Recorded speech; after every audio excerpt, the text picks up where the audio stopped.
பிறப்பின் அடிப்படையில் இல்லாமல் உழைப்பின் அடிப்படையில் ஒருவரை தலைவராக பிஜேபி தேர்ந்தெடுத்திருக்கிறது.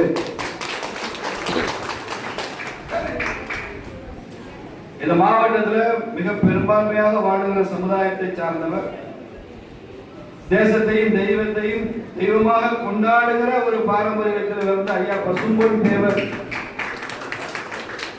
அவரை தெய்வமாக ஏற்றுக்கொண்டிருக்கிற சமூகத்தினுடைய ஒரு பிரதிநிதியாக சிவலிங்கம் தலைவராக பொறுப்பேற்றிருக்கிறார்.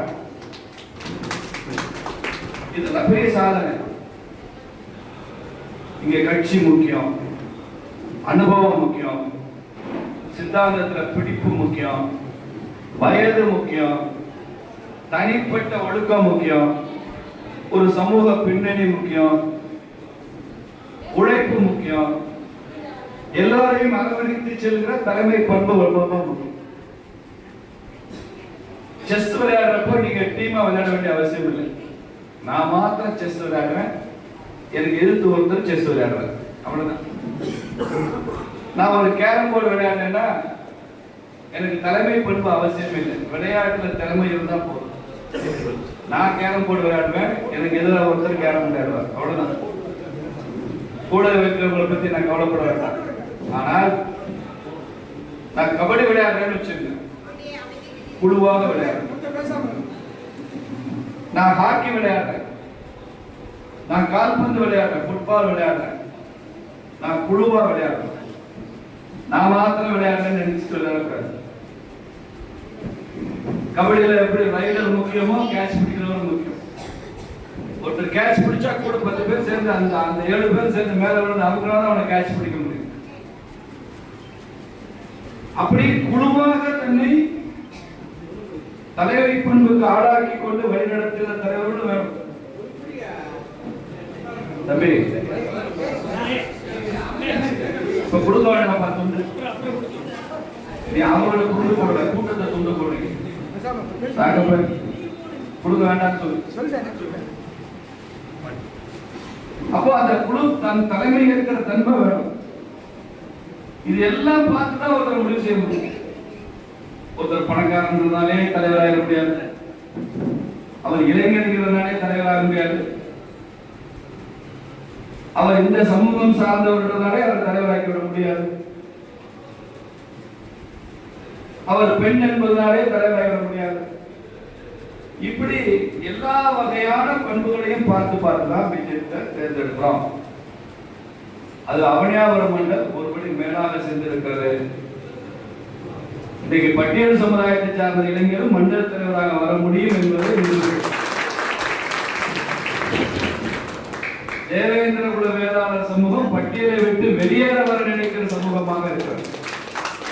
அந்த உணர்வை நாம் அங்கீகரிக்கிறோம், மதிக்கிறோம்.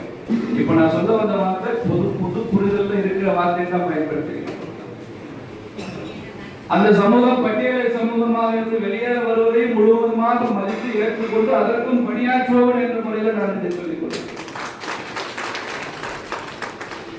அப்படி கொண்டாடுவோம்.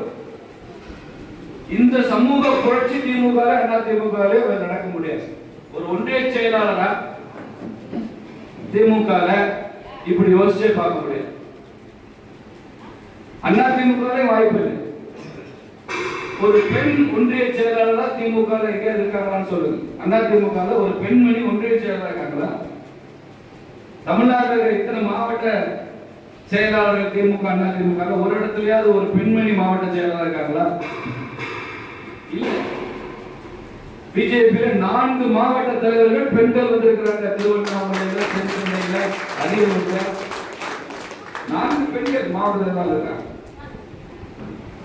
எல்லா மாவட்டங்களையும் நானும் தலைவராவேன் அப்படின்னு விருப்பப்பட்ட பெண்கள் தமிழ்நாட்டில் 66 மாவட்டத்தில் இருக்காங்க. வெற்றி செல்வி எதிர்காலத்தில் ஒரு வாய்ப்பு இருக்கு. உடனே இல்லைன்னா கூட எதிர்காலத்தில் வாய்ப்பு இருக்கு. அப்படி எல்லாருக்கும் நமக்கு இந்த கட்சியில வாய்ப்பு இருக்குன்ற எண்ணத்தை உருவாக்குற இந்த கட்சி பிஜேபி தான். பிஜேபி அந்த அடிப்படையில் தான் கதிரேசன் அவர்கள் மண்டல் தலைவராக தேர்ந்தெடுக்கப்பட்டிருக்கிறார். எனக்கு ரொம்ப மகிழ்ச்சி. இன்னைக்கு இதுவரைக்கும் நான் பல பதவியேற்பு நிகழ்ச்சிகளுக்கு போயிருக்கேன். மாநில தலைவர், மாவட்ட தலைவர், அப்படி தமிழ்நாடு முழுக்க பல மாவட்டங்களுக்கு போயிருக்கேன். இதுவரைக்கும் முதல் முறையா ஒரு மண்டல தலைவர் பதவி ஏற்பதை தான் நான் வந்திருக்கிறேன். அது கதிரேசனுடைய அன்புக்காக அவர் வந்து அவரை பார்த்து, நீங்க எனக்கு அவனியாபுரத்துக்கு மாத்திரம் வந்தீங்களே, இந்த மாவட்டத்தில் 18 மண்டலம் வரணும்னு வற்புறுத்தக்கூடாது. ஏன்னா அதற்கான நேரம் இல்லை. இப்ப கூட நான் முதல்ல பேசி விட்டு செல்வதற்கு காரணம் அடுத்தடுத்த நிகழ்ச்சி இருக்கிறது. பொய்யக்கப்பட்ட ஒரு நிகழ்ச்சி, புத்தானத்தில் ஒரு நிகழ்ச்சி, மணப்பாறையில் ஒரு நிகழ்ச்சி, எல்லாம் நீங்க போயிட்டு வந்து நான் ராத்திரி வீட்டுக்கு வர்றதுக்கு 12 மணி ஆயிடுது. அதனால அடுத்தடுத்த நிகழ்ச்சி இருக்கிறதுனால தான் நான் சீக்கிரம் பேசி கிளம்புறேன். ஒரு மண்டல காலை நேரத்தில் இவ்வளவு பேர் வந்து சிறப்பா எல்லாமே வாழ்த்தி ஊர்வலமாக அழைத்து வந்து ஒரு மண்டல தலைவர் பதவியேற்பு விழாவையே ஏதோ அவனியாபுரத்தின் வெற்றி விழாவாக மிக சிறப்பாக நமக்கு சில அரசியல் கடமைகள் இருக்கு. அதை கதிரேசன் செய்யணும். இந்த தலைவரா பொறுப்பேற்கிறது, தலையில பரிவட்டம் கட்டுறது, எல்லாரும் மாலை போடுறது, போஸ்டர்ல நம்ம படத்தை போடுறது, இதெல்லாம் புது மாப்பிள்ளைக்கான கல்யாண விருந்து மாதிரி தான். கல்யாணம் பண்ண உடனே புது மாப்பிள்ளைக்கு விருந்து எப்படி இருக்கும்? அதப்பட இருக்குமா? மாமியார் வீட்டில் விருந்து, சொந்தக்காரங்க வீட்டில் விருந்து, மாப்பிள்ளை சாப்பிட்டாரா, மாப்பிள்ளை எந்திரிச்சிட்டாரா, மாப்பிள்ளை கொஞ்ச நேரம் தூங்கட்டும், மாப்பிள்ளைக்கு இந்த இதை கொடுங்க அதை கொடுங்க, எந்தெந்தமோ நடக்கும். ஒரு மாசம் நடக்கும்னு நினைக்கிறேன் இல்லையா? பேக்கப்பட்ட தலையாட்டார். எனக்கு அப்பதான் நடந்துச்சு. கல்யாணம் பண்ண புதுசுல 1987 கல்யாணம் பண்ணேன். தடபுட நடந்துச்சு, விருந்து தடபுட. அப்புறம் நாங்க தனி குடித்தரம் போனோம், பழனிக்கு போய் குடியேறணும். அங்கதான் எனக்கு வேலை, அரசு வேலைக்குனால அங்கே போனோம். குடியேறினதுக்கு அப்புறம் தான் என் மனைவி, அப்போ கேஸ் ஸ்டவ் எல்லாம் இல்லை, என் மனைவி என்ன பண்ணா ஒரு பெரிய 20 லிட்டர் கேன் பிளாஸ்டிக் கேன் கொண்டு வந்து, என்ன செய்யணும்னு தெரியாது, பழனியில மண்ணெண்ணெய் கிடைக்கல, நீங்க கேன் வரும்போது மண்ணெண்ணெய் வாங்கிட்டு வந்துருங்கன்னு ஒரு கேனை கொடுத்தாங்க. அரிசி நம்ம ஊர்ல சாப்பிட்ற அரிசி மாதிரி இந்த ஊர்ல கிடைக்கல, என்ன செய்வீங்களோ எங்கேயாவது பார்த்து நல்ல ஏதோ ஒரு பிராண்ட் நேம் சொன்னாங்க, அந்த அரிசி வாங்கிட்டு வாங்க. நம்ம ஊர கல்லுப்பட்டியில திருமங்கலத்துல முருங்கைக்காய் சாப்பிட்டு பழகின கத்திரிக்காய் எல்லாம் இந்த ஊர் கத்திரிக்காய் ஹைபிரிடா இருக்கு, நீங்க அந்த நாட்டு கத்திரிக்காய் எங்க கிடைக்குன்னு கேட்டு வாங்கிட்டு வாங்க, இந்த குழம்பு வைக்க நல்லா இல்லை அப்படின்னு நினைச்சேன். வீட்டுக்காரமா சொல்லி ஒரு மாசமா வாயிலே திறக்கல, விருந்தா இருந்துச்சு. ஒரு மாசம் கழிச்சு நான் பட்ட பாடுறேன். அப்ப மண்ணெண்ணெய் தட்டுப்பாடு காலம். என் நண்பர் ஒருத்தர் எங்க ரேஷன் கடையில வேலை செஞ்சார். அவர்கிட்ட சொல்லி வச்சு அவர் ரேஷன் கார்டுக்கெல்லாம் கொடுத்தது போக எதுவும் மிச்சம் இருக்கிறத வாங்கன்னு சொல்லி கொடுத்து, அந்த மண்ணெண்ணெய் இப்போ 20 லிட்டர் நான் தூக்கிட்டு வந்தா எந்த டவுன் பஸ்லயும் மண்ணெண்ணெய் ஏற்ற மாட்டான். ஏன்னா இது என் பொருள் இல்லையா, என்னன்னு கேட்பார் கண்டக்டர், மண்ணெண்ணெய் நோட்டு போயிடாது. அப்போ ஒரு பிரைவேட் பஸ் கண்டக்டர் ஃப்ரெண்டு பிடிச்சு, அவரு எந்த ரூட்ல எப்ப வராதோ அந்த டயத்துல நான் மண்ணெண்ணெய் வாங்கி போய் நின்று, அவர் வந்து நண்பருக்கு இருந்தாலும் அந்த பஸ்ல ஏற்றிட்டு போவார். புரியுதா உங்களுக்கு? அவ்வளவு கஷ்டப்பட்டோம். கல்யாணம் ஒரு மாசம் தான் ஹனிமூன் பீரியட். அது மாதிரி கதிரேசனுக்கு இன்னைக்கு தான் கல்யாணம், இன்னும் ஒரு 20-25 நாளைக்கு தான் ஹனிமூன். எல்லாரும் பாராட்டுவாங்க, வீட்லயே தடவை மரியாதை இருக்கும். வீட்டுக்காரன் வந்திருக்காங்களா? வீட்டுக்காரன் வந்து நல்ல நல்ல வேலை வரல. ஒரு மாசத்துக்கு ஒரு 10 நாள்ல சிவனிங் ஆரம்பிச்சுவாரு. உங்க மண்டல கூட்டம் போடுங்க, உங்க மண்டல பூத் கமிட்டி ஃபுல்லா போடுங்க, உங்க மண்டல இந்த வேலையை பண்ணுங்க, நிர்வாகம் போடுங்க. இந்த மண்டல நிர்வாகம் போடுறப்ப எல்லாரும் ஒரு பொதுச் செயலர் ஆகணும், எல்லாருக்கும் பேரன்பாடு வேணும், ஆசை வரும். தீவிர உறுப்பினர் தான் மண்டல பொறுப்பு தெளிவா சொல்லிருங்க. குறைஞ்சபட்சம் பேரன்பாடு தீவிர உறுப்பினர் தான் பொறுப்பு கிடைக்கும்.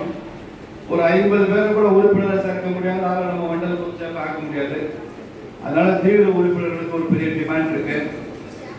அந்த நிலைமை அவர் வரும்போதுதான், ஓ இது மலர் கிரீடம் இல்லை, அன்னைக்கு கோயில மலர் கிரீடம் வச்சாங்க, இது முழு கிரீடமா இருக்கு அப்படின்றது கொஞ்ச நாள் சிவலிங்கத்துக்கு தெரியும், கதிரேசனுக்கு தெரியாது, 2 பேருக்குமே தெரியாது. இது மலர் கிரீடம் இல்லை, முழு கிரீடம். அதனால பிஜேபியில பதவிங்கிறது அலங்காரம் இல்லை, இது ஒரு சுமை, இது ஒரு கடமை உணர்ச்சி, இது வந்து ரிசல்ட் காமிக்க வேண்டிய ஒரு வேலை. அதனால இது ஒரு வேலையை நினைச்சு நீங்க அணுகணும். அந்த அணுகுமுறையோட பொறுப்பை ஏற்றுக்கணும். இது வேலையா எடுத்துக்கிறேன், இதை ஒரு சுமையா நம்ம சுமக்கிறேன். இதுல நான் ரிசல்ட் காமிப்பேன். இந்த அவனியாபுரத்தில் இருக்கக்கூடிய மாநகராட்சி வார்டு எத்தனை வார்டு? 5 வார்டுலையும் பிஜேபி கவுன்சிலரை வெற்றி வைக்கிறது தான் கதிரேசனுடைய வேலையா இருக்கு. எத்தனை பூத் தம்பி? 66 பூத்துலையும் பிஜேபி ஃபர்ஸ்ட் பிளேஸ். இந்த 2 தாண்டி வேற எதுவுமே அவருக்கு வேலை இல்லை. அவருக்கு 2 வேலை தான். சிவலிங்கம் தான் அவருக்கு நிறைய வேலை கொடுப்பாரு, ஒவ்வொரு நாளும் போன் பண்ணி. நான் கொடுக்குற வேலை 2 தான். 66 பூத்துலையும் பிஜேபி ஃபர்ஸ்ட்.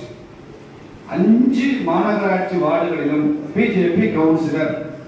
இப்படி உருவாக்கிட்டா அவர் என்னைக்கு உருவாகிறாரோ அன்னைக்கு வேலை ரிசைன் பண்ணிட்டு என் வாழ்க்கையில நான் சாதிக்க வேண்டியதை சாதிச்சுட்டேன், இந்த மிச்சத்தை நீங்க பார்த்துங்கன்னு துண்டை தூக்கி போட்டு அவர் போயிட்டே இருக்கலாம். அது வரைக்கும் அவருக்கு சாதிச்சு காமிக்கணும். சாதிக்கணும். இதை தாண்டி வேற சிந்தனை இருக்கக்கூடாது. அதிர்ஷ்டவசமா இந்த அவனியாபுரம் திருப்பரங்குன்றம் சட்டமன்றத்துல வருது.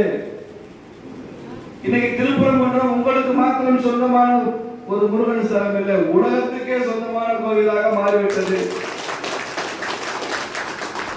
எங்கெல்லாம் போன் பண்றாங்க, அமெரிக்கால இருந்து, கனடால இருந்து, ஆஸ்திரேலியால இருந்து நைட்ல எல்லாம் போன் பண்றாங்க. என்ன நடக்குது திருப்பரங்குன்றத்துல, என்ன விஷயம்? எல்லாம் முருக பக்தர்கள் உலகத்துல இருக்காங்க. நாங்க ஏதாவது வரணுமா? கார்த்திகை தீபம் ஏற்றணும்னு சொல்றீங்க, நாங்க ஏதாவது வரணுமா? நான் சொன்னேன், வெளிநாட்டுல இருந்து நீங்க வராம, வெளி மாவட்டங்கள்ல இருந்தெல்லாம் நீங்க வராம, எங்க திருப்பரங்குன்ற சட்டமன்ற தொகுதிக்குள்ளேயே மக்கள் இயக்கம் நடத்தி அந்த தீபத்தை எங்களால் ஏற்ற முடியும். எங்க போய் நாங்க ஏற்றுவோம். நீங்க எல்லாம் அதுக்கு உதவி ஆசீர்வாதம் பண்ணுங்க, முருகனுடைய ஆசையை வாங்கிக்கணும். அவ்வளவுதான். முடியுமா? முடியாதா? இது நாம ஏத்தணும்னு சொல்லல, HRNC ஏத்துக்கன்னு சொல்றோம். HRNC ஆபீசர் மலைக்கு மேல போங்க, தீபத்தூண்ல கார்த்திகை தீபம் ஏத்திட்டு வாங்க, நாங்க கீழே இருந்து முருகா முருகன் கும்பிடுறோம் தான் சொல்றோம். நாங்க போய் ஏற்றுவோம், சிவலிங்க மலையில போய் ஏற்றுவாங்க சொல்றேன், நீங்களே போய் ஏற்று. ஆனா இந்த ஆண்டு நீங்கள் தீபம் ஏற்றாமல் HRNC இருக்க முடியாது என்ற நிலையை உருவாக்க வேண்டியது இந்த தொகுதி மக்களுக்கு. இந்த மேடையில் உள்ள எல்லாருக்கும் அந்த பொறுப்பு. அந்த ஒரு எழுச்சியை நாம் மக்கள்கிட்ட உருவாக்கணும். நம்ம கோயில நம்ம மலையில கார்த்திகை தீபம், கார்த்திகேயன் மலையில கார்த்திகை தீபம் ஏற்ற முடியலன்னா என்னத்துக்கு நம்ம இவ்வளவு பெருசா பேசிட்டு செய்யலாம்? அதை இந்த தடவை திமுக அரசு செய்யும். அவங்க கிட்ட நம்ம என்ன சொல்லியிருக்கிறோம்? இந்த வருஷம் தான் உனக்கு கடைசி சான்ஸ். திமுக அரசாங்கம், திமுக அரசாங்கம் இந்த தடவை நீங்க அந்த தீபத்தை ஏற்றவில்லை என்றால் அடுத்த தீபம் ஏற்றுவதற்கு உங்கள் ஆட்சி இருக்காது. பிஜேபி ஆட்சி அடுத்த வருஷம், அடுத்த வருஷம் கவர்மெண்ட்ல இல்ல, 26 நம்ம கவர்மெண்ட் நாம ஏற்ற போறோம். இந்த மக்கள் எழுச்சியை உருவாக்க வேண்டியது இந்த மண்டல இருக்கிறவங்க எல்லாருடைய பொறுப்பு. இங்க இருக்கிற எல்லாருக்கும் கட்சியில பொறுப்பு இருக்கு, எல்லாருக்கும் கட்சியில வேலையும் இருக்கு. ஒரு அறிவுரை மாத்திரம் சொல்லி முடிச்சிடும். கதிரேசனை பார்த்து நீங்க கட்சியில வர்றவங்க எல்லாம் மண்டல தலைவர் அவர்களே எனக்கு என்ன வேலைன்னு கேட்டு போறாங்க. தலைவர் எனக்கு ஏதாவது வேலை கொடுக்குறாரு அப்படி கேளுங்க. தலைவர் எனக்கு ஏதாவது பொறுப்பு கொடுங்கன்னு கேட்காரு. எல்லாருக்கும் வேலை இருக்கு. அவர் யோசிப்பார் யார் யாருக்கு என்ன பொறுப்பு கொடுக்கணும் அப்படின்னு யோசிச்சு பண்ணுவாரு. நம்ம கட்சியில இருக்கிறதுனா கட்சியில எல்லாருக்கும் பொறுப்பு கொடுக்கிற ஒரு முறை பிஜேபி தான் இருக்கு. எல்லாருக்கும் வேலை உண்டு, எல்லாருக்கும் பொறுப்பு உண்டு. யாரையும் ஒதுக்குற இடத்துல நம்ம இல்லை, யாரையும் ஒதுக்க கூடாது. வேலை செய்யாம நின்றுட்டவங்களை கூட ஒதுக்குற அதிகாரம் பிஜேபி யாருக்கு? அவங்களை திருப்பி பேசி அவங்களை அரவணைச்சு உள்ள கொண்டு வர்ற சிஸ்டத்துல தான் நம்ம இயங்குறோமே தவிர யாரும் வேண்டாம் வேண்டாம்ன்ற அனைவரும் நமக்கு இல்லை. வேணும் வேணுங்கிற அணுகும்போது நமக்கு. எங்க தலைவர் வேணும்னே இதை செய்தாரு மாயக்கால். நான் சொன்னேன் வேணும்னு தான் செய்தாரு, உன்னை வேண்டாம்னு நினைச்சு செய்யல, உன்னை வேணும்னு நினைச்சுதான் செய்தாரு. அப்ப அவர் வேணும்னு நினைக்கிறார், உன்னை பக்கத்தில் போய்க்கிறோம். அது மாதிரி ஒரு அணுகுமுறையோடு நாம போகணும். இந்த அவனியாபுரம் மண்டல் எல்லா வகையிலையும் வெற்றி பெறும்.